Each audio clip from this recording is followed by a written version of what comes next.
guys, welcome to this edition of Art with Miss Naomi. We're going under the sea today. Let's take a dive. Get back. Well, welcome to this edition of Art with Miss Naomi. So today we're going to go under the sea. We're going to create a seahorse. So let's get started, guys. One, you will need a piece of paper or whatever you can find around the house. Two, you will need a pencil or a pen or a Sharpie, crayons, markers. I'm actually going to explore with watercolors today. Well, we'll see what happens. So let's get started. Now we're going to create our seahorse. We're going to create the head and we're going to create the body, and it's going to go step by step. So here we go. First thing you're going to do is you're going to have to fold your paper to create your guidelines, guide marks. That way you don't have to draw it out and then you have to go and erase it. And it kind of ruins your drawing a little bit if you do that, if you do them really hard. So I'm going to walk you in step by step to do guidelines. Here we go. You're going to fold your paper in half. Create a crease. That's one crease. One guideline already created. And then you're going to fold in the paper in half again, touch corner to corner, and bam! So now you're going to open it up. And there's our guidelines. And look, we didn't have to draw it. So, are we ready to draw our seahorse? First things first, I want you to find an area here at the top where it is comfortable for you to draw the head of the seahorse. Now you want to give yourself enough room. You want to give yourself enough room so you can go in and create the head and then create the body. First thing you're going to create is a circle. And this is actually the head of our seahorse. Make sure you don't create a teeny tiny little circle. You want to have a big enough circle so you can fit in there an eye. And that's what we're going to do next. I'm going to draw in the center of my circle an eye. And then I'm going to draw another eye. So I have 3 circles. Next thing, I'm going to come and grab my line from up here, and I'm going to create a wavy line with kind of like a hook. So we're going to take our line and we're going to create it. And when you come around with that hook, it touches that guideline right there, which is the vertical line here. Then we're going to create the body of our seahorse. So we're going to kind of start in the center line here, and we're going to go out because this is going to be the stomach of our seahorse. And this line is going to go parallel to this line. You're going to go parallel, meaning they go side by side, but they kind of create the same shape. So you're going to go out, and if you want to practice first with your finger and then bring it across and go all the way through, that is perfectly fine. So we're going to start from right here, and I'm going to create the same shape and hook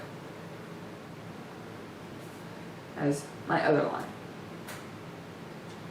Then from there, we're going to create another line inside our seahorse body. Here we go. We're going to start right about here, and we're going to come in like this, and it's going to go parallel again, and it's going to go ahead and create the same thing and create a hook. Like that. So we have like our back side of our seahorse, and then we have our belly of our seahorse. Right now we're going to add some details here. We're going to create the mouth. Now a horse, and I know it's called a seahorse because it kind of looks like a horse from body angle, but it doesn't have a horse snout. It has kind of like a pointy, kind of like duck lips, if you look at a horse. So we're going to create the lips of our seahorse. So it's going to go out at an angle, and we're going to give it a little bump like this, and then you're going to create it, curve it around, and go straight back. That's the top of the lip of the seahorse. And then we're going to create the bottom part. And we're going to go down like this, do another hook, bring it down, and it's going to connect. Starting to slowly look like a seahorse. Then we're going to create the fin of the seahorse. Just the fin, one fin. You're going to go at an angle, and then you're going to create wavy lines. About 4 of them. Like this. And then you're going to add details to it, just by creating. Then you're going to add an ear to your seahorse. If you're using a pencil, which is smart, you can erase this line. I'm not. I'm using a Sharpie, so I'm going to go in and just create the ear, and it's basically the bottom part of a triangle. Then I'm going to add a wavy line to the top, which is the back fin of my seahorse, and it's going to be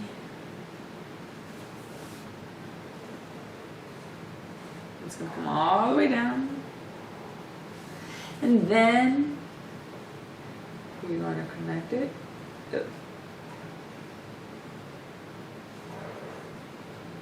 Okay, so I could have gone all the way through with my seahorse, but then I would have had my line through here. So it's very important that you come through, make your wavy line, connect it to this side, and then continue the wavy line on this side and stop there. Now we're going to add some details to our body. So now you're going to create another line. You're like, what? Another line? Watch. So you're going to take in between the middle line and the first line you did here for the body, and you're going to create another line that's wavy that runs the same shape as those two. Now you're going to add some details to it. So you're going to create wavy lines all the way across. Remember, it's important that you stay between the two lines, so the lines just connect from one side to an arch, connect to the other side. This is adding details to the body of the seahorse. You're going to do this all the way down to the end.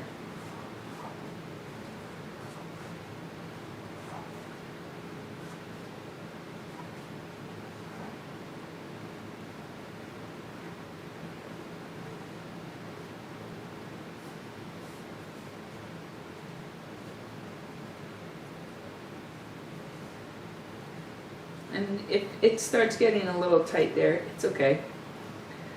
Just draw the line across. Alrighty.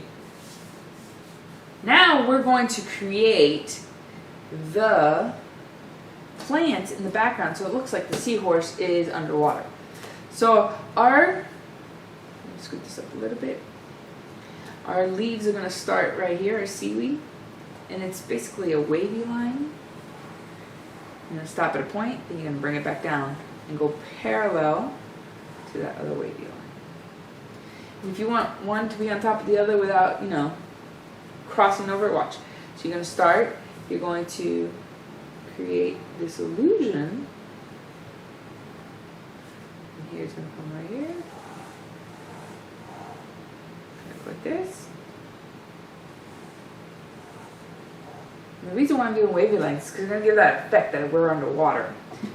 Oh, you want to see one that goes through the seahorse tail? Watch. So you're going to start the seaweed line right here. And then we're going to go across like this.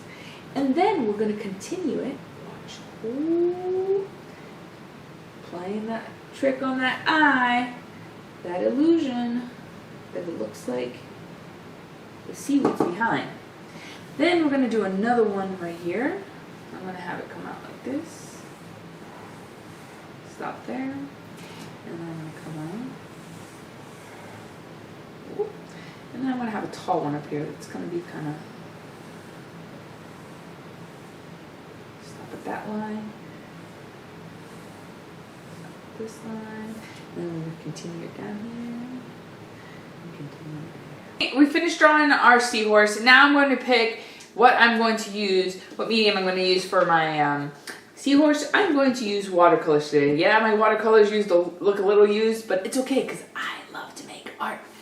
So what you'll need is, if I'm going to use watercolors, I will need a cup of water and some paintbrushes.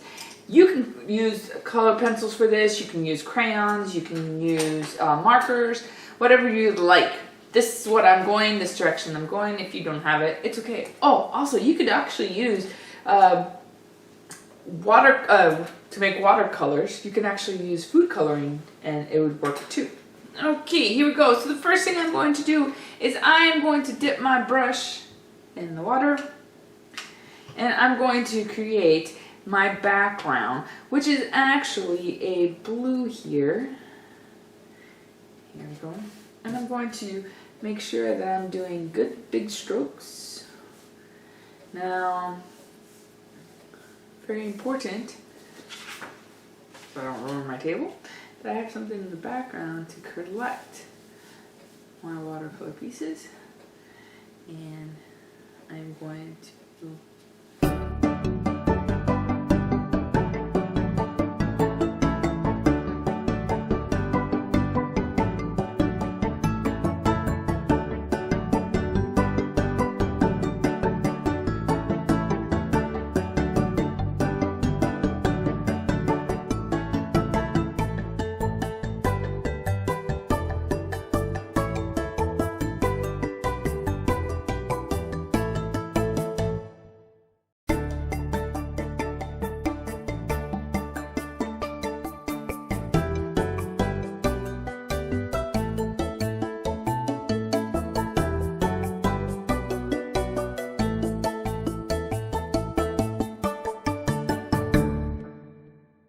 So I have finished my seahorse here, and as you can see, I have all different types of texture with my watercolors. It is important that you also have a good paintbrush. That's mine was a little bit big, but it's okay. I like what I've done. I have to be proud of my artwork, and I love my seahorse. So I love my seahorse. I love the way it's turned out. All right, you can do this with your family. Thank you for stopping again for another Art with Miss Naomi. I hope you had a good time. It was awesome going under the sea. And creating the seahorse was amazing. If you think of another animal that you can create, go ahead and create it. I can't wait to see you guys later at Art with Miss Naomi. Bye guys!